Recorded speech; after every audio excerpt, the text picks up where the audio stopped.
Hello friends, question number next. Okay, अगले वाले question की तरफ चलते हैं। पहले वाला क्वेश्चन ये है कि z इज इक्वल टू 0 के ऊपर आपको सिंगुलरिटी फाइंड आउट करनी है। फंक्शन आपका दे रखा है f of z is equal to z minus sine z divided by z की पावर 3। दूसरा आपका इसकी सिंगुलरिटी फाइंड आउट करनी है फंक्शन की। तीसरी आपको इसकी सिंगुलरिटी आपको फाइंड आउट करनी है। ओके, मैं सबसे पहले स्टार्टिंग का क्वेश्चन देखता हूँ। इसकी singularity z is equal to 0 के ऊपर फाइंड आउट करनी है।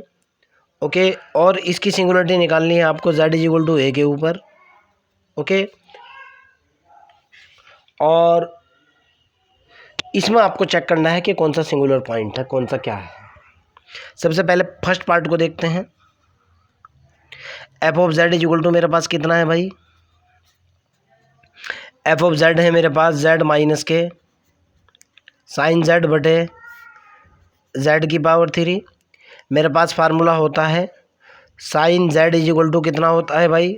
z माइनस z की power 3 upon factorial 3 plus z की power 5 upon factorial 5 minus z की power 7 upon factorial 7 and so on. ये हमारे पास फार्मूला होता है साइन x का या साइन z का। मैंने इस फार्मूले का यूज़ किया।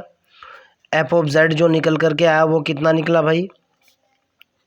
z माइनस साइन z का फार्मूला लगाया मैंने, कितना निकला? ये हुआ z माइनस z की power 3 upon factorial 3 plus z की power 5 upon factorial 5 and so on divided by into 1 upon z की पावर कितना? 3।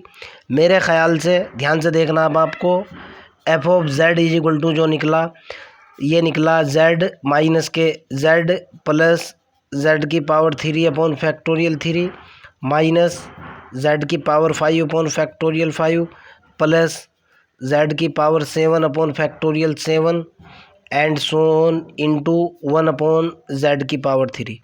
इससे ये कैंसिल, इधर लिख रहा हूँ बेटा। फाइनली एफ ऑफ z कितना निकला? जब z की पावर 3 से डिवाइड लगाऊंगा ये निकला 1 अपॉन फैक्टोरियल 3 माइनस z की पावर 2 बटे फैक्टोरियल 5 माइनस प्लस z की power 4 upon factorial 7 and so on. अब देखो आप, क्या इसमें z की नेगेटिव पावर है?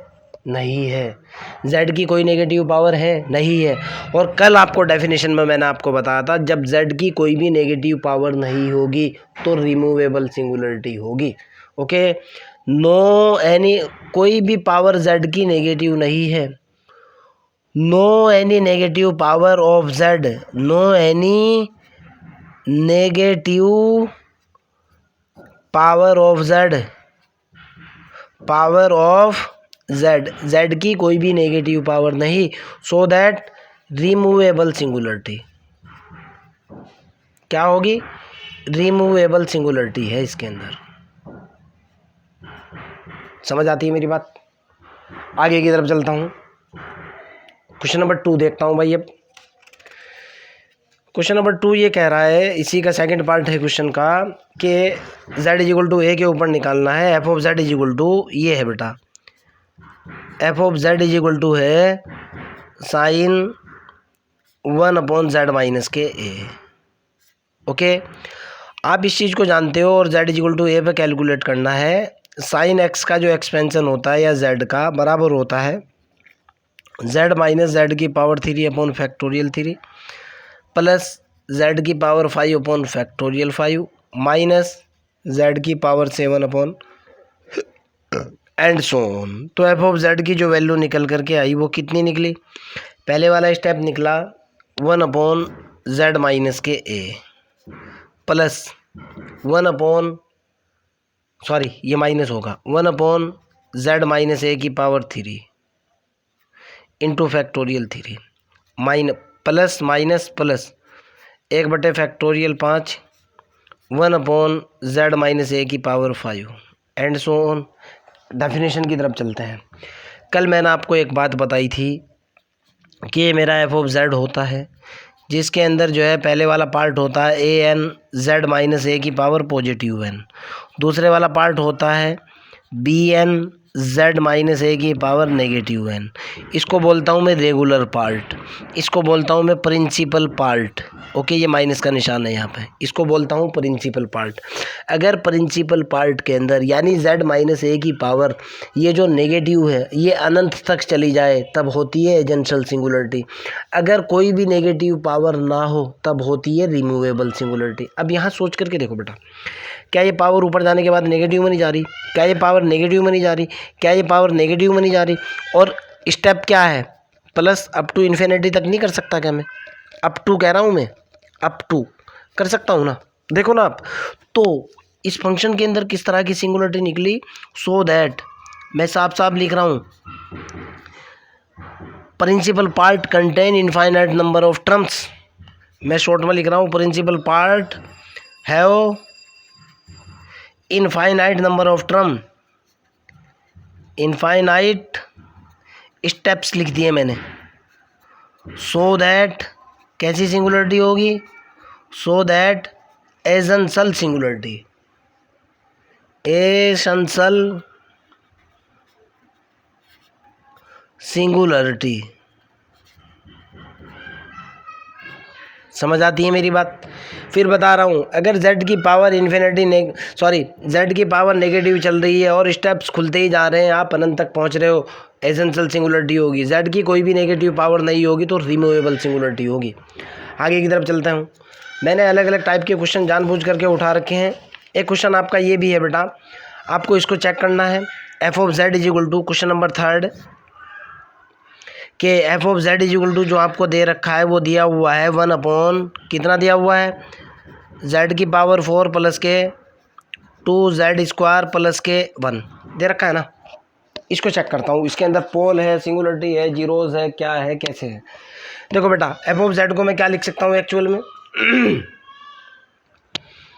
एफ ऑफ जेड को मैं लिख सकता हूँ 1 अपॉन पहले का स्क्वायर दूसरे का स्क्वायर प्लस 2 गुना पहला गुना दूसरा। मेरे हिसाब से इसको लिखा जा सकता है जेड स्क्वायर प्लस 1 का complete square, Z square plus 1 का कंप्लीट स्क्वायर लिखा जा सकता है ना। ओके, अब अगर मेरे को पोल कैलकुलेट करने हैं तो निचले वाले पोर्शन को 0 के बराबर रखना होगा। ओके, मैं कह रहा हूँ 4 पोल। ओके, पोल के लिए मैंने क्या किया, निचले वाला पोर्शन जेड स्क्वायर प्लस के 1 का स्क्वायर इज इक्वल टू 0। इसको क्या लिख सकता हूँ मैं, इसको लिख सकता हूँ जेड प्लस के आयोटा, जेड स्क्वायर प्लस 1 को जेड माइनस आयोटा का complete square is equal to 0। इसको क्या लिख सकता हूँ, जेड प्लस आयोटा का square into Z minus iota का square is equal to 0। Z की पहले वाली वैल्यू निकली आयोटा, जेड की दूसरे वाली वैल्यू निकली माइनस आयोटा, यानी जेड की 2 वैल्यू निकली प्लस माइनस आयोटा। अगर यहाँ आप जेड की वैल्यू आयोटा डालोगे एफ जेड इन्फिनिटी हो जाएगा, जेड की वैल्यू माइनस आयोटा डालोगे एफ जेड इन्फिनिटी हो जाएगा। ओके, और ऑर्डर कितना है भाई, ऑफ ऑर्डर कितना है बेटा, ऑर्डर 2, यानी z is equal to plus minus iota is pole. क्या होंगे, ये पोल होंगे। लास्ट लेक्चर के अंदर मैंने आपको थ्योरम भी बताई थी, is pole of order 2। Order कितना, 2। मैंने आपको बताया था कि z की उस वैल्यू के लिए जिस पर फंक्शन अनंत हो जाए पोल होता है। z की वैल्यू प्लस का आयोटा डाल लो इन्फिनिटी, माइनस का आयोटा डाल लो इन्फिनिटी, तो दोनों के दोनों पोल हो चुके हैं। ठीक है ना बेटा। फिर भी अगर आपका कोई डाउट होगा, कोई प्रॉब्लम होगा, कमेंट सेक्शन में जाइए, आई विल हेल्प यू।